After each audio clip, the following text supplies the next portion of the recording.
Paralelismo defensivo entre dor externa e interna. Mecanismos psíquicos distintos reagem de modo semelhante a diferentes origens de sofrimento. A mente recorre a processos parecidos para lidar tanto com ameaças vindas de fora quanto com tensões internas. Esse paralelismo mostra consistência no funcionamento do ego. Negação como resposta inicial infantil. É comum que a negação surja quando a dor externa não pode ser evitada fisicamente. Ela transforma percepções desagradáveis em suas opostas, criando alívio simbólico. Funciona como proteção primária diante do inevitável. Desenvolvimento corporal muda defesas. Com a maturação física, a criança conquista formas práticas de se esquivar do incômodo. Isso torna desnecessárias algumas estratégias mentais mais complexas. O crescimento reduz a dependência da negação como defesa. Ação prática substitui fantasia defensiva. Recusar diretamente o contato com o que causa desconforto passa a ser possível. Evitar fisicamente o estímulo se torna mais eficaz que negá-lo mentalmente. O ego se vale de recursos concretos ao invés de simbólicos. Evitação como estratégia natural do ego. Trata-se de um comportamento primitivo, surgindo cedo na infância. Ele se manifesta como uma fuga real da situação ameaçadora. Por ser tão integrado ao desenvolvimento, nem sempre é fácil isolá-lo teoricamente. Dificuldade de análise teórica da evitação. Por estar entrelaçada ao amadurecimento, a evitação é difícil de estudar isoladamente. Ela ocorre naturalmente e em conjunto com outros processos. Separá-la exige atenção cuidadosa à sua manifestação sutil. Observação clínica do comportamento defensivo. Um episódio com uma criança revelou a aplicação clara desse mecanismo. A interação lúdica foi interrompida após um momento de desconforto. A mudança de atitude ocorreu de forma súbita e significativa. Comparação desfavorável causa frustração. A criança reagiu negativamente ao perceber que seu desempenho era inferior. Isso provocou abalo emocional e alterou seu envolvimento na brincadeira. Sentindo-se exposta, ela se afastou da atividade imediatamente. Inatividade como forma de proteção emocional. Assumir o papel de espectador foi uma solução para evitar nova decepção. Dessa maneira, não se sujeitou a futuras comparações. O afastamento poupou a criança de sentimentos desagradáveis. Autolimitação consciente contra sofrimento psíquico. Impor restrição à própria ação foi um recurso de defesa eficaz. Ao se excluir da dinâmica competitiva, protegeu sua autoestima. O gesto revelou uma escolha emocionalmente estratégica. Padrão repetido de autodefesa emocional. A criança reagia negativamente sempre que percebia desempenho inferior ao de outro. Perdia o interesse por qualquer atividade em que não se sentisse competente. Isso acontecia de forma quase automática e recorrente. Busca compensatória por superioridade. Dedicava grande energia a tarefas em que acreditava se destacar. O prazer surgia apenas quando se sentia mais capaz do que os outros. Era um modo de restaurar o equilíbrio emocional por meio da comparação favorável. Transferência do comportamento para o ambiente escolar. Na escola, a evitação se repetia diante de qualquer risco de fracasso. Rejeitava atividades com outras crianças se não tivesse certeza de sucesso. Preferia observar a se engajar e enfrentar a possibilidade de frustração. Inversão da dor em controle do ambiente. O sofrimento foi transformado em retração e seletividade extrema. Ao evitar desafios, tentava manter uma sensação de segurança psíquica. O ego limitava suas experiências para não reviver emoções desconfortáveis. Relação entre retraimento e desenvolvimento infantil.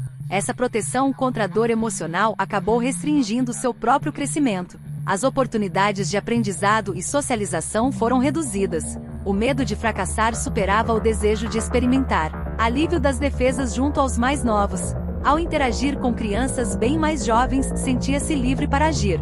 Nessas situações, não havia ameaça à sua autopercepção de competência. Assim, retomava o envolvimento ativo e espontâneo. Identificação de um novo perfil escolar infantil. Educadores observaram um grupo que não se encaixa nas classificações tradicionais. São crianças inteligentes e bem desenvolvidas, mas relutantes em participar. Estão entre os alunos ativos e os desinteressados, sem pertencer totalmente a nenhum dos dois. Rejeição da participação mesmo em ambientes não críticos. Mesmo sem receber críticas diretas, essas crianças demonstram retraimento. A simples ideia de serem comparadas já gera desconforto suficiente. Isso impede a valorização do próprio esforço. Fracasso pontual leva à desistência prolongada. Uma única experiência mal-sucedida basta para inibir novas tentativas. A frustração inicial bloqueia o impulso de continuar tentando. Esse padrão reforça a tendência ao afastamento. Consequências sociais da inatividade persistente. A passividade leva ao tédio e, em alguns casos, a comportamentos hostis. Acabam interferindo nas atividades dos colegas mais engajados. A ociosidade se torna um fator de conflito com o grupo. Inibição neurótica camuflada por aptidão. Mesmo com boas capacidades, algumas crianças apresentam bloqueios em tarefas específicas. Isso sugere conflitos psíquicos que distorcem a relação entre habilidade e desempenho. As dificuldades não são reais, mas simbólicas.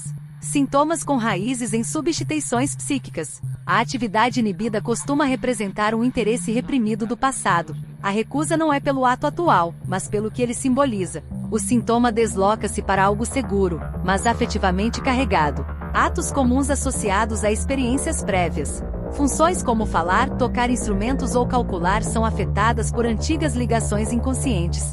Tornaram-se representações de conteúdos sexuais rejeitados. Por isso, tornam-se alvo de defesas intensas. Comparação como gatilho de inveja corporal. Ver outro se destacar pode ativar sentimentos reprimidos ligados à diferença corporal. A percepção de superioridade remete, simbolicamente, a uma comparação genital.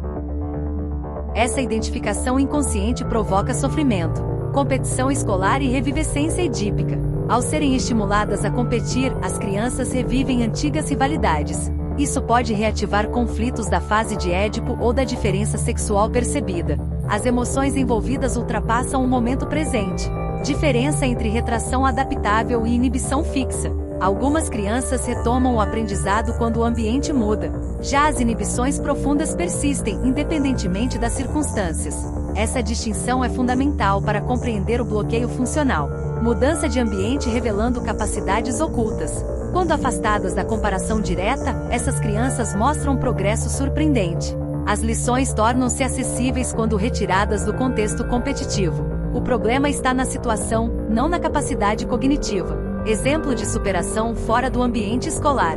Uma criança incapaz de aprender na escola mostrou desempenho normal em aulas particulares. A diferença não estava no conteúdo, mas na ausência de comparação. Isso revelou a real origem do bloqueio. Controle emocional baseado em desconforto psíquico. O recuo não resulta de medo consciente, mas de reações automáticas. Qualquer tarefa que gere impressão desagradável ativa esse mecanismo. O ego se protege antes mesmo de identificar o perigo conscientemente. Paralelo com repressão feminina no desenvolvimento. Esse padrão lembra a renúncia feminina à masturbação em certo estágio da infância. A frustração gerada pela comparação corporal leva à desistência. O ego reage para evitar repetidas lembranças do que falta. Restrição não vinculada apenas à inferioridade. Nem toda renúncia ocorre por sentimento de inferioridade diante de outros. Há casos em que o sucesso também gera ansiedade psíquica. A angústia pode surgir como defesa contra um prazer ameaçador. Brilho esportivo gerando receio inconsciente. Ao destacar-se no futebol, o menino obteve aceitação dos mais velhos. Logo, no entanto, esse destaque passou a provocar medo de represálias. O prazer inicial transformou-se em fonte de tensão interna. Sonho revelador de um conflito crescente. Durante o sono, o menino imaginou ser quase atingido por uma bola forte. A análise revelou que o sonho simbolizava o medo de retaliação. O prazer competitivo fora contaminado por temor inconsciente. Fantasia associada à perda simbólica. Uma imagem surgiu na hora de dormir, outros tentavam arrancar-lhe os pés. O simbolismo apontava para angústias ligadas à sexualidade e à potência. Seus pés representavam muito mais do que simples membros. Abandono do jogo como autoproteção simbólica. Ao desistir do futebol, antecipou o sofrimento de ser rejeitado. Sua queda no desempenho foi uma defesa disfarçada. Preferiu abandonar do que arriscar-se à perda brutal da admiração.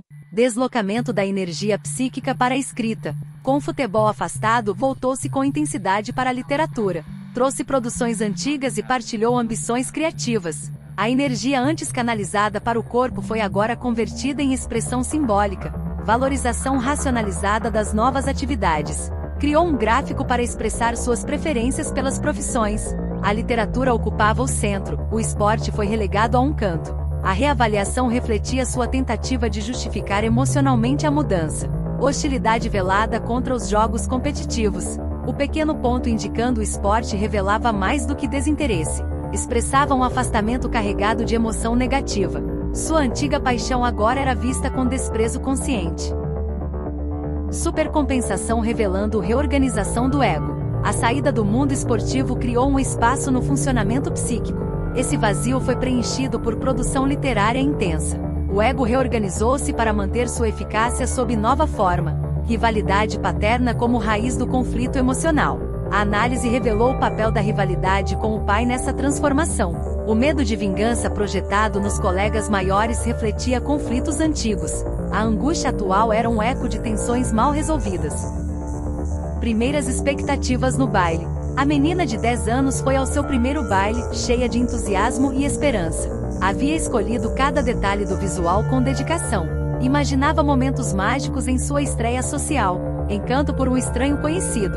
Logo se encantou por um rapaz simpático que também estava na festa. Embora fosse um desconhecido, tinham o mesmo sobrenome. Isso alimentou fantasias de uma ligação especial entre eles. Tentativas de se aproximar. Ela tentou diversas vezes chamar a atenção do rapaz, sem sucesso. Nenhuma das ações gerou resposta ou interesse dele. Suas investidas foram ignoradas, deixando-a desamparada.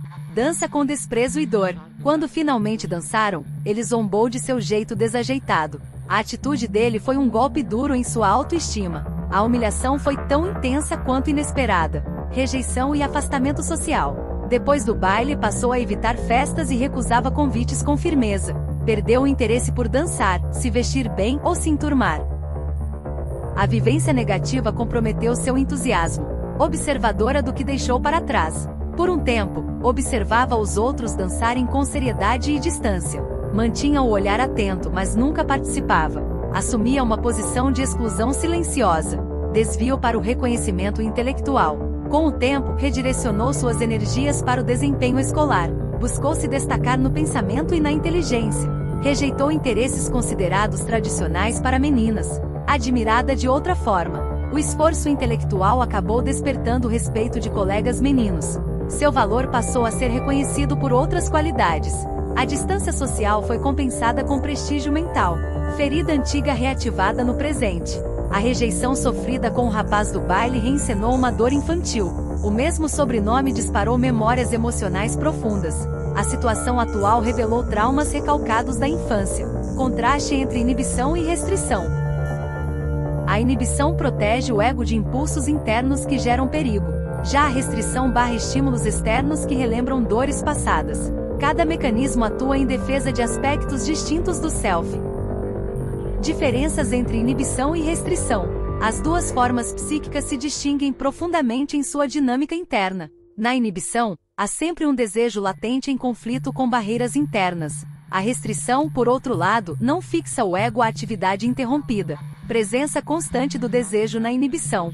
Na inibição, o impulso do id permanece insistente e ativo. Mesmo impedido, ele se liga a atividades comuns como falar, calcular ou tocar. O ego trava constante embate com esse desejo, gerando sintomas fixos. Conflito desgastante no psiquismo inibido. O esforço de resistência do ego consome energia do indivíduo. A oposição contínua entre impulso e defesa cria desgaste. O desejo tenta se realizar, mesmo com pequenas adaptações. ênfase deslocada na restrição do ego. Quando a restrição ocorre, não há apego à ação interrompida. O foco do ego está nas sensações provocadas, como prazer ou dor. A atividade é descartada sem conflito interno permanente. Flexibilidade diante do desconforto emocional. O ego faz uso livre das capacidades disponíveis conforme seu conforto. Evita fontes de dor e busca substituições que tragam alívio. Interesses anteriores são abandonados sem rigidez. Redirecionamento produtivo das energias. Exemplos mostram indivíduos que, diante da frustração, brilham em outras áreas. Um desapontamento leva à excelência em novo domínio. O ego canaliza seu potencial onde encontra recompensa emocional. Capacidades preexistentes como recurso. As conquistas surgem daquilo que já existia em forma latente. O ego não cria novas habilidades do nada, apenas reorganiza seu uso. Assim, há deslocamento, mas não invenção do zero. Restrição como defesa natural do ego. A retirada diante da dor pode ser um estágio normal do crescimento. Em sua fase inicial, o ego se adapta com maleabilidade. Isso não indica patologia, mas uma reação evolutiva saudável. Perigos do endurecimento emocional. Com o tempo, o ego pode se tornar inflexível diante da dor. Quando isso ocorre, adota padrões fixos de fuga e recusa. Tal rigidez compromete o desenvolvimento pleno. Consequências de evasivas repetidas. A retirada constante de desafios torna o ego estreito e limitado. Ao evitar dores, renuncia a diversas áreas do viver. O resultado é uma vida com poucos interesses e realizações medianas. Liberdade educativa e suas limitações. A educação moderna propõe que o ego infantil tenha liberdade para escolher. Essa abordagem busca promover sublimação por meio de interesses próprios. Porém, ignora o papel central da evitação da dor, escolhas guiadas pelo medo e não pelo talento. Sem orientação, a criança pode evitar desafios que provocam angústia. Suas decisões nem sempre refletem dons ou potenciais reais. O ego, então, prioriza a segurança emocional em detrimento do crescimento. Surpresas indesejadas no desenvolvimento infantil. Educadores esperam um florescimento espontâneo da personalidade. No entanto, encontram estagnação ou empobrecimento do ego. A liberdade sem suporte resulta em escolhas defensivas e limitadas. Defesas do ego como prevenção arriscada. Ao evitar sofrimento, o ego infantil compromete partes do próprio desenvolvimento. Essa autoproteção visa conter a angústia precoce. Contudo, leva a deformações internas com efeitos duradouros. Vulnerabilidade diante de fatores externos. As estratégias defensivas da infância podem falhar frente a eventos maiores. Desastres como perdas ou doenças expõem o ego à angústia antiga. A ausência da proteção habitual pode precipitar neuroses. Fragilidade das soluções infantis diante da vida. A criança cresce sustentada por construções frágeis e provisórias. Quando são abaladas, as defesas emocionais entram em colapso. A repetição de traumas anteriores se torna uma ameaça real. Influência dos adultos na formação dos sintomas. Adultos moldam o ambiente emocional onde os sintomas se desenvolvem ou não. Uma criança inibida sob rigidez pode ser livre em outro contexto. A resposta dela depende do manejo externo da dor. Fixações causadas por imposições forçadas. A insistência em atividades aversivas pode criar bloqueios duradouros. Quando não há escapatória, o ego busca formas alternativas de controle. Isso pode resultar em sintomas ou resistências internas. Proteção materna e suas implicações clínicas. Ao perceber a dificuldade do filho, a mãe pode tentar poupá-lo do sofrimento. Essa atitude, embora empática, limita a exposição a desafios. Sem enfrentamento, o ego evita a dor sem desenvolver defesas próprias. A ausência de sintomas como disfarce protetivo. Crianças protegidas podem parecer livres de sinais de neurose. Contudo, essa ausência esconde uma realidade emocional camuflada. Só sem a proteção é possível avaliar a verdadeira condição psíquica.